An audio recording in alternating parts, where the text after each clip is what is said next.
one broad concept here, and today we're going to talk about some of the sound cards, USB sound cards, and actually we're going to have a look why you might want to use one.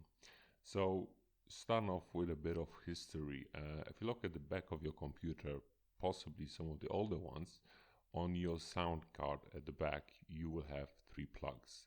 Usually they are color coded, so you have the green ones, which is your output.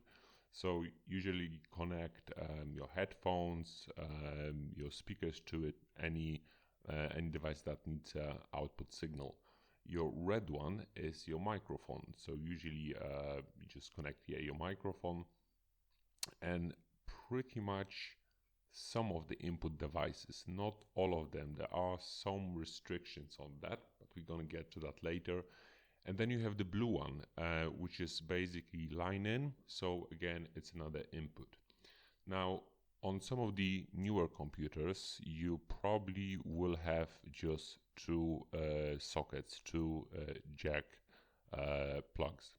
So usually those are for your headphones, and usually the other one is for the microphone. On some of the laptops though, what you might come across is a single socket, and that does serve as an input and output in the same casing. So basically, if you buy your headphones with the microphone built in, you will have a specific type of a plug. Plug that in, and you are able to hear the sound and also record the sound. Now sometimes what might happen is that you buy your headphones with a microphone built into it. On your computer you have two sockets, so one for the headphones and one for the mic. You plug that single plug into your headphone jack on your computer, and basically you are not able to record the sound, or you are not able to speak, though you can hear the sound, and that is due to a specific type of a plug. But again, we're gonna get to that as well. So first of all, if you have a laptop, you have a single port for your headphones and mic. At some point you might want to get into music, maybe between your YouTube channel, and you find that you want to connect another microphone, something that you have bought, something that has a bit of a better quality. Obviously the solution would be to buy a USB mic. Simple, just plug it in and that solves the thing. However, some of the other microphones might have still the 3.5 jack. So the problem would be, where do I connect it? Well, the solution might be quite simple actually. So you could buy a USB sound card. It's a very simple, very cheap sound card. Usually it costs a couple of pounds, depending where you are, a couple of dollars. Those are not really that expensive. And what gives you, it splits the inputs and outputs. So on the front of it you will have a separate input for your mic and a separate output for your headphones, and basically that solves the problem. Now actually I have bought one of those devices myself recently, and again, as I was saying, it's quite cheap and quite useful as well, and actually it works really well. So on the casing, as you can see on the photo, you have your output, so your headphones, and also you have your mic in the red socket that is there. On the top you have the volumes buttons, so you have volume up, volume down, and on the sides you have the mute buttons, so you can mute your microphone and mute your headphones depending what you need.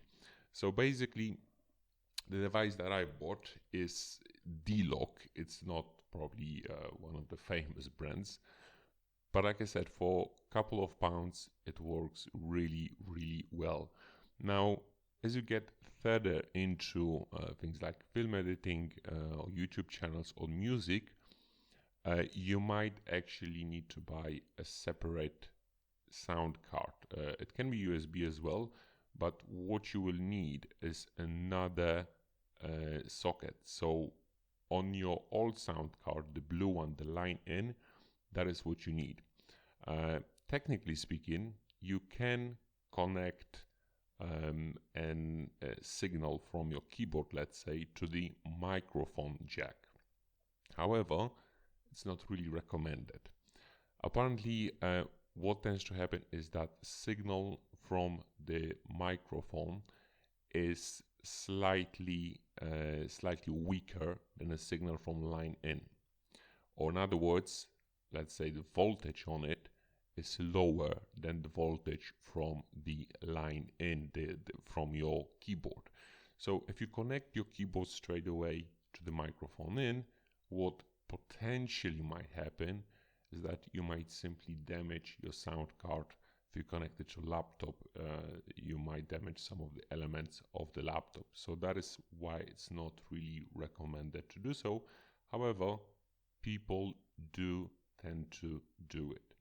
So if you want to do it, that's fine, but it's on your own responsibility. You shouldn't really connect your keyboard to the microphone socket and turn the keyboard all the way up. I mean, volume wise, all the way up.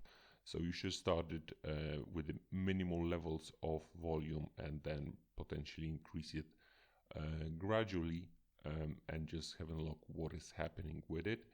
And also the other thing that is that you might hear a lot of background noise. Depending on your settings within Windows, depending on effects, that sound might be not really that clear. So actually I have ordered myself another USB card which does have a mic input, headset output and a line in as well. So actually I'm quite curious how it's going to work. I'm still waiting for it. So probably when it's arrived, we're gonna do another clip to see how it performs. Now, in terms of plugs, as I was mentioning earlier, the plugs on the headphones with the built-in mic are different to the plugs on your microphone or headset. And basically that is due to the fact what signals are carried. So usually on your headphones or microphone you will have a plug with two rings. If you look closely on your plug, you will find two rings on it, and that is the type of plug known as TRS, so tip ring sleeve. And what it does, it simply carries the left channel, right channel and ground. On the devices where you have built-in microphone to it, you have three rings. So that stands for tip ring sleeve, right? And basically it carries the left channel, right channel, the microphone signal and the ground, as you can see on the photo. So that is the reason why, if you're gonna plug in the TRRS plug to the headphone socket, you won't be able to use the mic, because that socket doesn't have that third input, that third channel for the mic. So that is why you need to split the signal into two separate ones, right, and plug them respectively to your mic and to your headphones, right? Okay, so I hope that was helpful. Leave some comments, subscribe, let me know what kind of questions do you have, and we will try to answer those. Stay tuned, and as I was saying, we're going to do a review of the other sound card, USB sound card that is on the way to me, and we're gonna see how that looks. That's all for today. Stay tuned.